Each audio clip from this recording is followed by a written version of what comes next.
c'est accouplement avec les femmes noires. Et ces femmes noires, c'était les femmes noires issues de la lignée de Ponguissé. Ponguissé, c'est celui que eux vont appeler Kaya. Alors, c'est Bamuloloma Bunglane, c'est-à-dire ange déchu descendir dans Massima Wase. Massima Wase, qui veut dire, on traduit la planète Terre. Eh oui. Et se matérialisèrent en forme d'homme noir. Donc, manifestation appropriée pour le corps du visible, quoiqu'il resta intérieurement des êtres de lumière. Donc, la semence, dont le sperme, Djemen, a été dénaturé, a été aussitôt dénaturé, donc leur disparition dans la réalité connue, c'est-à-dire par les propres rébellions, par les rébellions. C'est Bamuloloma Bunglane en dessus 20 une fois de plus sur le Mouniele, c'est-à-dire Mouniele qui est le continent Awase. Quand on dit une fois de plus, ça veut dire qu'ils sont venus une première fois, maintenant ils reviennent une fois de plus. La première fois, les anges de Dieu sont venus sur terre, ils sont accouplés avec les femmes sur terre. Ils sont accouplés avec les femmes non, ils sont accouplés avec les mammifères marins, donc les mammifères, différentes espèces, avec les animaux de la terre. Et ça a donné naissance à une hybridation abominable, ce qu'on va appeler les bidjedje. Dans la vraie langue, on dit les bidjedje. Quand on traduit, ce sont les démons. C'est là où la naissance des démons. Et ils ont pris cela dans la mythologie sumérienne par rapport à les Anunnaki. On vous dit, avant de créer les hommes, ils ont d'abord fait des expériences avec les primates, parce qu'ils ont trouvé les primates sur la Terre. Ils ont trouvé une planète bleue, ils ont trouvé les primates. Mais qui a créé les primates? Il faut qu'ils le disent.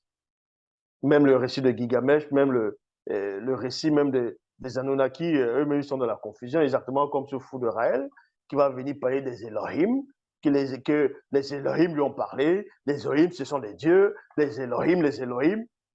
Alors que dans son récit des Elohim, ça n'a même pas de sens. Vu que l'histoire des Elohim, selon les Raéliens, c'est dans une planète où il y a des scientifiques qui se sont rebellés, ils ont fait quelque chose qui n'était pas bien. Ils sont partis dans un vaisseau où ils ont parcouru l'univers, exactement comme l'histoire de les Anunnaki, où il y avait un coup d'État dans la planète Nibiru. Et cette planète était en train de... Il y avait... ça se désagrégeait plutôt. C'était en train de se désagréger. Il fallait de l'or pour pouvoir restaurer les planètes. Mais en même temps, avant, il y avait un coup d'État. Et ils ont réussi à tuer le roi. Et maintenant, le fils du roi, ou c'était le fils du roi, est venu lutter contre celui qui est... ce qu'on va représenter pour le mal. Il a lutté, mais le nouveau roi, Anunnaki, a réussi à être vainqueur. L'autre a pris la fuite. Il a pris un vaisseau, il a fui. Il a parcouru l'univers. À un moment donné, il est arrivé dans le système solaire. Il a trouvé une planète bleue. Exactement comme les Raéliens racontent les mêmes histoires qui n'ont pas de sens. Aussi chez les Raéliens, les Elohim sont venus d'une soucoupe volante. Ils ont trouvé la planète bleue. Et il y avait la planète bleue. C'était de l'eau, l'océan. Donc, cette eau-là vient d'où?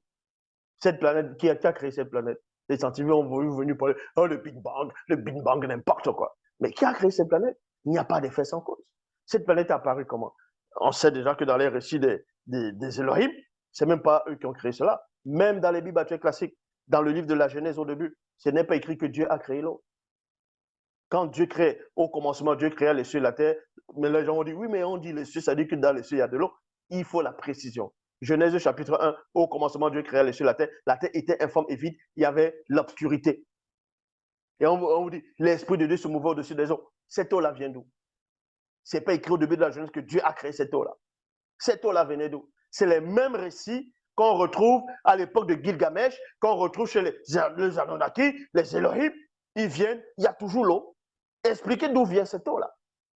Dans la Bible, la seule version authentique, on vous montre, on vous explique que c'est l'Oba, par la manifestation de sa volonté, qui crée cette eau. L'eau primitive, primordiale, le Mangamba, l'océan primordial. Donc,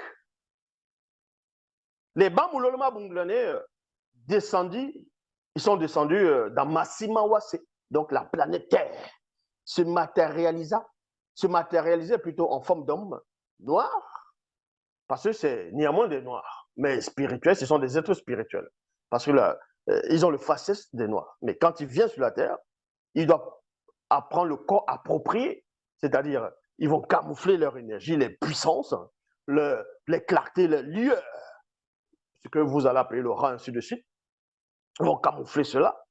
Et c'est là où c'est l'homme noir qu'on voit, mais sans des traits. C'est en cela où, quand on dit, même quand on parle des anges, j'ai vu un homme semblable au Fils de l'homme. C'est semblable au Fils des hommes. J'ai vu l'homme Gabriel. Donc, ils sont descendus, ils ont couché avec les femmes noires non initiées de la lignée de Ponguissé. Je vis comment certains d'entre eux apparurent à nos sœurs, c'est-à-dire aux femmes noires, non initiées ici de la lignée de Ponguissé, donc ailleurs. Donc, il donne une telle description, comment la rencontre des anges déchus et de ces femmes a eu lieu. Dans les Bibles actuelles classiques, on ne vous donne pas. On dit juste, lorsque les hommes eurent commencé à se multiplier sur la surface de la terre, que les filles nées, les fils de Dieu virent que les filles des hommes étaient belles, et ils en prirent pour femmes parmi tous ceux qu'ils choisirent. Mais expliquez comment ils ont fait. Ils les ont parlé comment? Ils les ont composés comment? Ils les ont abordés comment? Ils les ont dragués comment? Ça s'est passé comment? Doumbissé, le livre de Doumbissé vous raconte avec précision.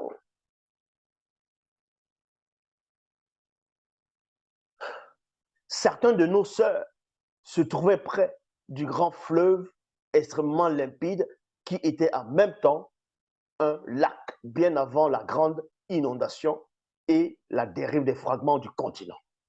Je vis comment, après la dérive des fragments du continent, apparurent les lacs qui devinrent des nappes d'eau stagnantes, plus ou moins profondes et plus ou moins étendues, entourées de terre de tous côtés.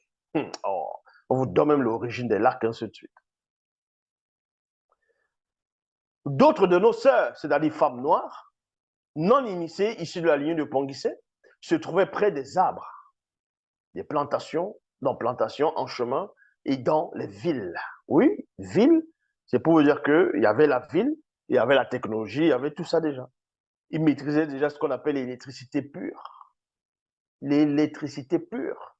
Si on vous dit, ah, la roue n'existait pas, quand ils ont bâti les pyramides, n'importe quoi. Seba Mololoma Bunglane en devint amoureux et les abordait chacune séparément en fonction du jour et du lieu. Ils se mirent à choisir chacun plusieurs femmes en même temps. Donc, c'est là où il manifeste la polygamie. Voici que ces Bamololoma Bunglane vint à leur rencontre. Virgule. On vous dit même comment ça a eu lieu. C'est pour ça que même dans la mythologie grecque, ils vont prendre ce récit. Ils vont présenter Zeus, comment Zeus il descend, il vient devant une reine, il abuse de la reine. Mais ici, on vous dit que ces anges déchus, donc les Bamololoma Bunglane, vint à leur rencontre vêtus de vêtements de lin. De vêtements de lin.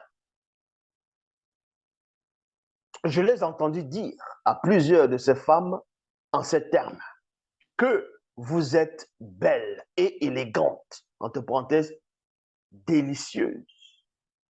Vous apparaissez comme l'aurore. Vos yeux sont comme des colombes mystérieuses. Des milliers d'années, le roi Monmon, ce qu'eux vont appeler Souleymane Salomon, lui aussi va employer à peu près les mêmes thèmes dans Cantique des Cantiques. Mais bon, que vos pieds sont beaux, belles femmes, entre parenthèses, filles de Ponguissé. Les contours de vos hanches sont attirants, troublants et raffinés. Depuis la plante de vos pieds jusqu'au sommet de vos têtes, on n'y trouve point de défaut. Vous êtes d'une beauté captivante et d'une odeur agréable, comme des fruits délicieux à voir et au goût exquis et savoureux à la dégustation. Voilà comment ces anges-là parlaient. Mais là, on est en train de traduire. Mais dans la langue originelle, Vous entendez ça, c'est encore, c'est tellement fort. Je vis que nos sœurs, entre parenthèses, femmes noires, non initiées, issues de la lignée de Ponguissé, ne résistaient point à ces Bamololoma Bongolane, anges déchus, quoiqu'elles eurent le pouvoir de le faire. Elles étaient curieuses. Dans la suite, elles conçurent et enfantèrent une nouvelle race. 2 points, les Blancs. Entre parenthèses, espérer empêcher la manifestation du nombre connu à cause de la nature disgraciée et de la semence, donc Ndjemé, donc le sperme, dénaturé des Bamololoma Bongolane. Point. On voit ça dans Origine 5.35. Ça veut dire que les autres races, donc les Blancs premièrement, viennent comment? On va vous expliquer, les soi-disant pasteurs, ils n'ont aucune connaissance. Ils vont venir vous dire, eh, Dieu m'a dit, là j'ai la révélation. On parlait des 4 fleuves, Idékel, l'autre fleuve, les Guéons. Il parlait de plusieurs fleuves et que les fleuves, là, Dieu leur a révélé que c'est les 4 races, que Dieu a créé les 4 races. N'importe quoi.